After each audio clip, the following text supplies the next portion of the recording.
Hello friends, नमस्कार। एक बार फिर स्वागत है आपका जीएस एग्जाम सॉल्यूशन में। दोस्तों, आज के इस वीडियो में हम स्टैटिक जीके को कवर करेंगे। यह जो स्टैटिक जीके है यह आपके SSC, MTS, HSL, CGL, UPP, RO ARO, UPSC, UPPCS और अग्निवीर के लिए इम्पोर्टेंट है। तो दोस्तों, डेली रात 8 बजे आपको यह जो स्टैटिक जीके की क्लास है दी जाती है। तो जो लोग भी हमारे चैनल पर नए हैं, प्लीज़ मित्रों चैनल को सब्सक्राइब कर लेंगे। जीएस एग्जाम सॉल्यूशन सर्च करके और सब्सक्राइब कर लेंगे।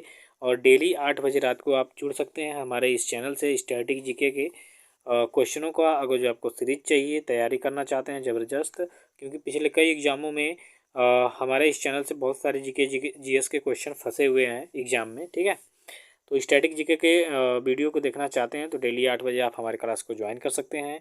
ठीक है दोस्तों, चलिए आज के प्रश्नों को देखेंगे। आपके सामने पहला प्रश्न आ चुका है। पहला प्रश्न है कि झंडा समिति के अध्यक्ष कौन थे। ठीक है, झंडा समिति के अध्यक्ष कौन थे। मित्रों, यह बहुत इंपॉर्टेंट क्वेश्चन है क्योंकि यह पॉलिटी से है और पॉलिटी से क्वेश्चन बहुत सारे पूछे जाते हैं। तो संविधान सभा में जो झंडा समिति बनाई गई थी, इसके अध्यक्ष कौन थे, तो डॉक्टर राजेंद्र प्रसाद थे। ठीक है, विकल्प आपका ए क्या हो जाएगा, राइट आंसर हो जाएगा। डॉक्टर राजेंद्र प्रसाद के बारे में जानेंगे कि भारत के प्रथम राष्ट्रपति थे। ठीक है, भारत के प्रथम राष्ट्रपति कौन थे, तो डॉक्टर राजेंद्र प्रसाद। 1950 से इनका कार्यकाल 1962 तक था। ठीक है, याद रखिएगा, डॉक्टर राजेंद्र प्रसाद झंडा समिति के अध्यक्ष थे और यही भारत के प्रथम राष्ट्रपति भी हुए और इनका जो कार्यकाल था 1950 से 1962 तक था। चलिए नेक्स्ट क्वेश्चन देखेंगे। दूसरे नंबर का क्वेश्चन है कि ऑस्ट्रेलिया के घास के मैदान किस नाम से जाने जाते हैं। यानी ऑस्ट्रेलिया में जो बड़े घास के मैदान होते हैं वह किस नाम से जाने जाते हैं। मित्रों, ये अभी आपके लिए इम्पोर्टेंट क्वेश्चन है। तो वह जाने जाते हैं डाउन्स के नाम से। किसके नाम से, डाउन्स। ऑस्ट्रेलिया के जो घास के मैदान हैं वह डाउन्स के नाम से जाने जाते हैं। विकल्प आपका जो बी होगा यह इसका सही उत्तर हो जाएगा। चलिए तीसरे नंबर का क्वेश्चन देखेंगे मित्रों कि संविधान सभा ने भारत के संविधान को कब स्वीकृत किया था। यानी जो संविधान सभा के द्वारा संविधान बनाया गया था, इसको एक साथ कब उस पर मत देके स्वीकृत किया गया था। ठीक है, ये क्वेश्चन आपका पूछ रहा है। तो प्रत्येक वर्ष 26 नवंबर को जानते हैं आप लोग संविधान दिवस मनाया जाता है। तो एक बार जान लीजिए कि 26 नवंबर 1949 को यह जो संविधान सभा है इसने संविधान को क्या किया था, स्वीकृत किया था। ठीक है, और लागू किया गया था आपका 26 जनवरी 1950 को। याद रखिएगा, स्वीकार करना और लागू करना में यहाँ पे अंतर है। स्वीकार करना 1949 में हुआ था 26 नवंबर, और लागू करना 26 जनवरी 1950 को हुआ था। याद रखिएगा। चौथे नंबर का क्वेश्चन मित्रों, किस ग्रह को पृथ्वी का बहन कहा जाता है। यह भी आपके लिए इंपॉर्टेंट क्वेश्चन है। तो दोस्तों, जो आपका शुक्र ग्रह है इसको पृथ्वी का बहन कहा जाता है। ठीक है, पृथ्वी का बहन किसे कहा जाता है दोस्तों, आपसे अगर जो क्वेश्चन पूछे तो पृथ्वी का बहन जो है आपके शुक्र ग्रह को कहा जाता है। सबसे चमकीला भोर का तारा, साज का तारा भी इसको कहा जाता है। ठीक है, चलिए पाँचवें नंबर का क्वेश्चन है कि नालंदा विश्वविद्यालय को किसने ध्वस्त किया था। इंडियन हिस्ट्री से क्वेश्चन है ये। तो नालंदा विश्वविद्यालय है जो तो इसको ध्वस्त किया था आपका बख्तियार खिलजी ने। इसने क्या किया कि नालंदा विश्वविद्यालय को लूट के उसमें से जो भी महत्वपूर्ण पुस्तकें थी इनको अपने साथ ले गया और उसमें आग लगा दिया, जो कई महीने तक जलता रहा।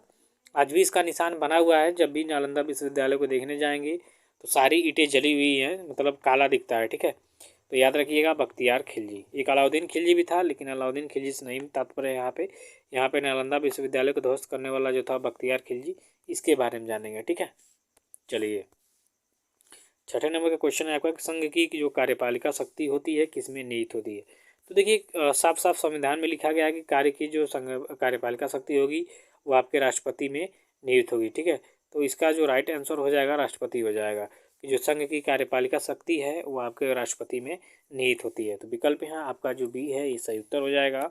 नेक्स्ट क्वेश्चन सातवें नंबर का है कि नेशनल ग्रीन क्वेश्चन है कि नेशनल ग्रीन ट्रिब्यूनल एनजीटी जो है भारत सरकार द्वारा कब स्थापित किया गया। यानी एनजीटी की स्थापना कब की गई थी। तो दोस्तों यहाँ पे आपका जो क्वेश्चन है यह भी आपके लिए बहुत इंपॉर्टेंट है।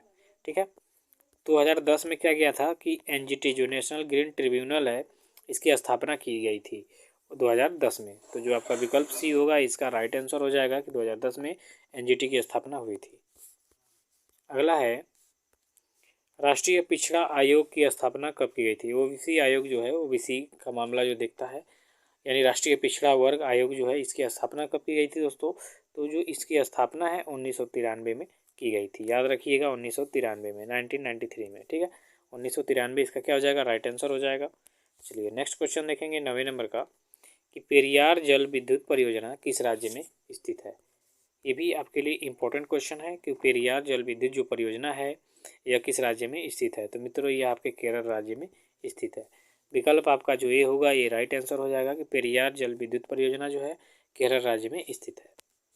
अगला है 10वें नंबर का क्वेश्चन मित्रों, भारत में सर्वाधिक कॉफ़ी उत्पादन राज्य कौन है। काफ़ी उत्पादक राज्य जो है कौन है, यानी भारत में कौन सा ऐसा राज्य है जहाँ पे सर्वाधिक कॉफ़ी का उत्पादन किया जाता है। तो दोस्तों वह है कर्नाटक राज्य आपका।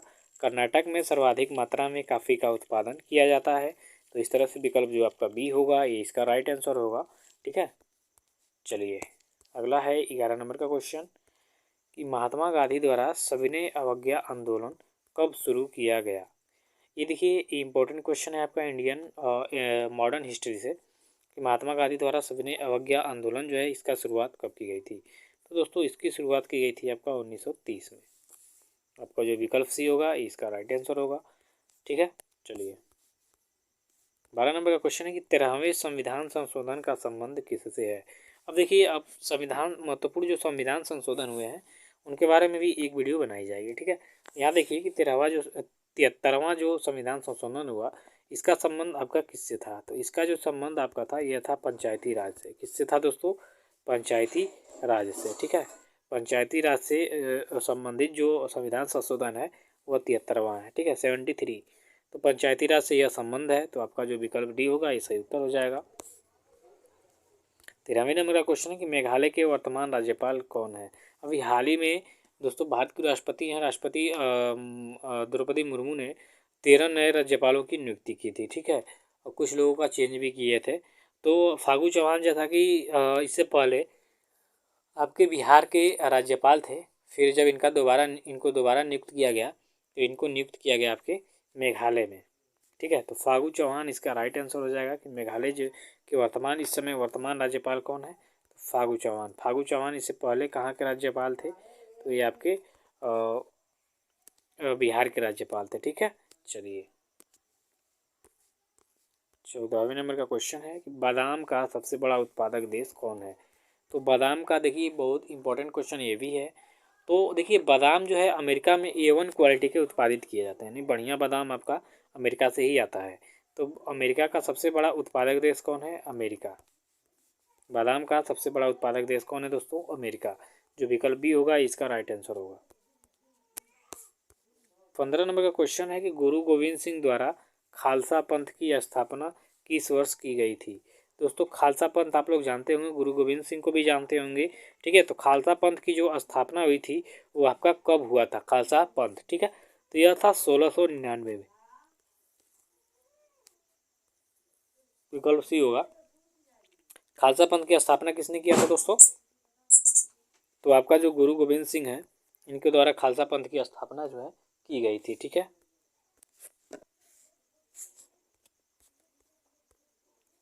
16वें नंबर का क्वेश्चन है कि कान्हा राष्ट्रीय उद्यान जो है किस राज्य में स्थित है। तो कान्हा राष्ट्रीय उद्यान जो है दोस्तों ये आपके मध्य प्रदेश राज्य में स्थित है। मध्य प्रदेश की राजधानी कहाँ है दोस्तों, तो भोपाल। और मुख्यमंत्री कौन है यहाँ के वर्तमान, तो शिवराज सिंह चौहान। ठीक है, याद रखिएगा। अगला है 17 नंबर का क्वेश्चन कि भारत पर शासन करने वाला पहला मुस्लिम वंश कौन सा था।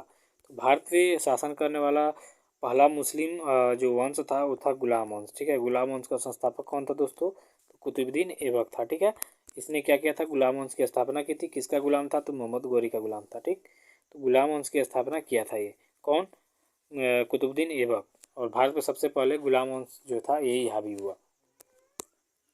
18 नंबर का क्वेश्चन है कि खो खो में कितने खिलाड़ी एक टीम में होते हैं, यानी खो खो का जो गेम होता है एक टीम में कितने खिलाड़ी होते हैं दोस्तों, तो एक टीम में आपके 9 खिलाड़ी होते हैं। विकल्प आपका जो बी होगा ये राइट आंसर हो जाएगा।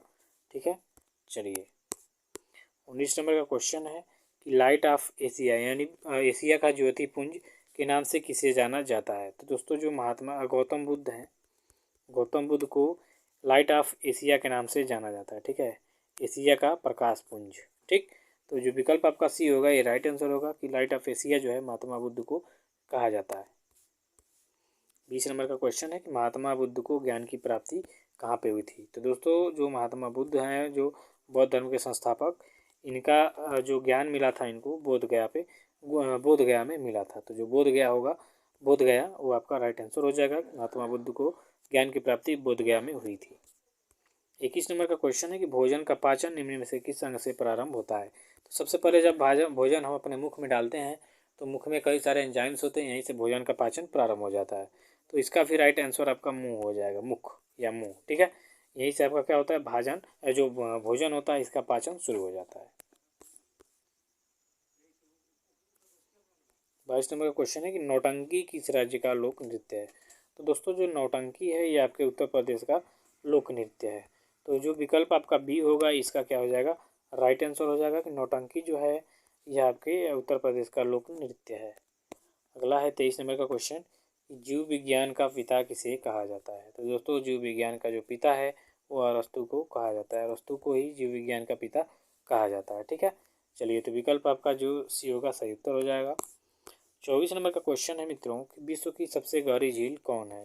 तो विश्व की सबसे गहरी झील की बात करेंगे तो जो बैकाल झील है आपकी, यह सबसे गहरी झील है। ठीक, बैकाल झील और कैस्पियन सागर सबसे बड़ी झील है। सुपीरियर झील जो है मीठे पानी की झील है और बैकाल झील सबसे गहरी झील है।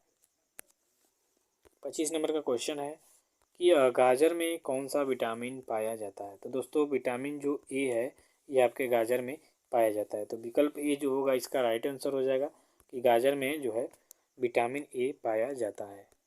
तो आज के लिए बस इतना ही मित्रों, मिलते हैं नेक्स्ट वीडियो में। Thank you so much.